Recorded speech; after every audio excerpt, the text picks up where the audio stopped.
My name is Mike Vietti, and I'm with the National World War I Museum and Memorial here in Kansas City. The museum actually holds the largest collection of World War I objects and artifacts in the entire world. It's here in Kansas City because the citizens of Kansas City willed it to be here.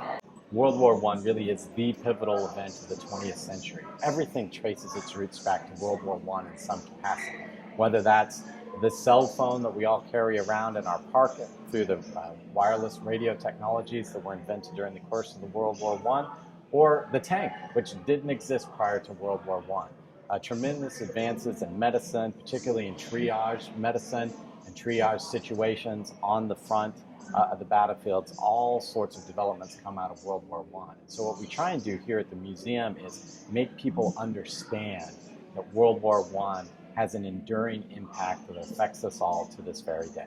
We present people with numbers that tries to get to the heart of the impact of the war. Any of these numbers on their own, it represents just a staggering aspect of the war. The number that's always particularly striking to me is this number 1 that's in the upper left corner.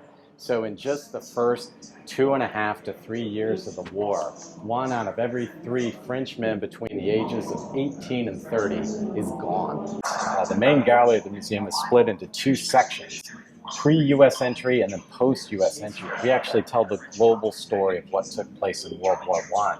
And so in the main gallery, we actually get halfway through the main gallery before we even start talking about what the Americans did during the course of World War I, because they didn't enter the war until April of 1917. If you ask 10 historians who started World War I, you're probably going to get 10 different answers. But to me, that's what makes World War I interesting. It's not clear-cut. It's not there were good guys and there were bad guys. It's very nebulous and it's ambiguous. So really, for the first time in large-scale warfare, you have artillery pieces that are pretty gosh darn accurate.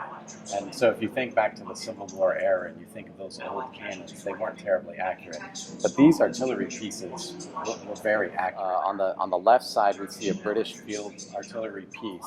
This is similar to what the British would have used at the Battle of the Somme. So as an example, at the Battle of the Somme in 1916, before the British began their huge offensive, for 7 straight days, the British barraged German offensive positions along the lines.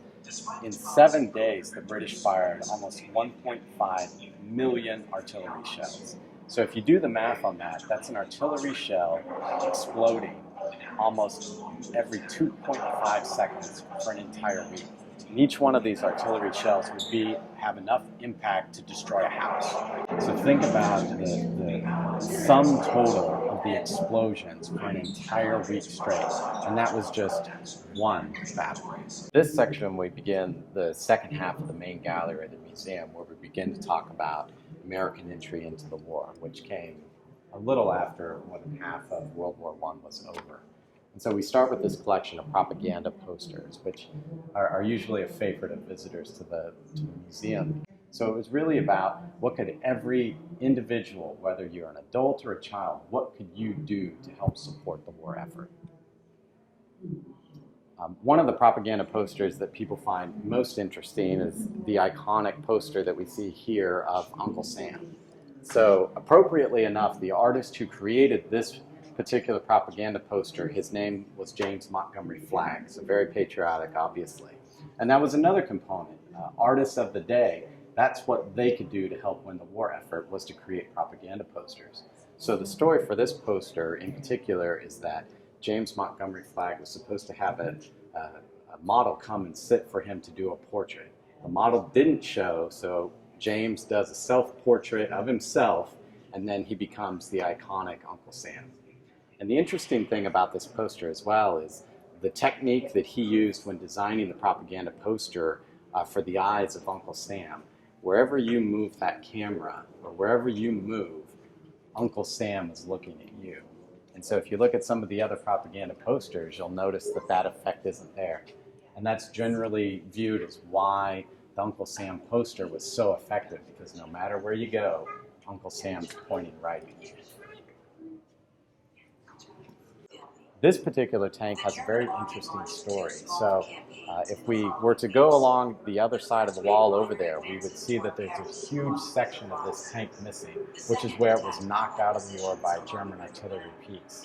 When the museum acquired this tank a few years ago, our curatorial team climbed into the tank and still found remaining fragments from that initial hit almost 100 years ago. And in addition, a common practice among mechanics working in the military of the time was to write their names on the inside of the tanks that they repaired. And wouldn't you know it, in somewhat of a serendipitous moment, a mechanic from Kansas City, Missouri, actually wrote his name on the inside of this tank and worked on this tank before the war was over. We believe that this is actually one of less than 5 French Renault FT-17 tanks left in the world that saw action in World War I. So this is our epilogue gallery, and it's really meant to be a room of reflection where you contemplate what you've learned by visiting the main gallery of the National World War I Museum and Memorial. So on these walls we have images of Kansas City and the dedication of this institution from 1926 when there are 150,000 people present. We have a wall over here that shows New York, and then a wall over here that shows London. And then scattered throughout the gallery, we have these holographic images of famous and noteworthy people discussing the war and its effects. Probably the most chilling holographic that we have in this space is of Adolf Hitler, who served as part of the war effort for Germany in World War I. And so his quote is, "It cannot be that 2 million Germans should have fallen in vain. No, we do not pardon, we demand vengeance." Before you enter the main gallery of the museum, we have you walk across a bridge with a field of 9,000 poppies below us. Each one of these poppies represents 1,000 combatants who died during the course of the war, so 9 million total. It's a very sobering thing to walk through as you enter the main gallery of the museum. And it helps put in perspective just the catastrophic loss of life during the course of World War I.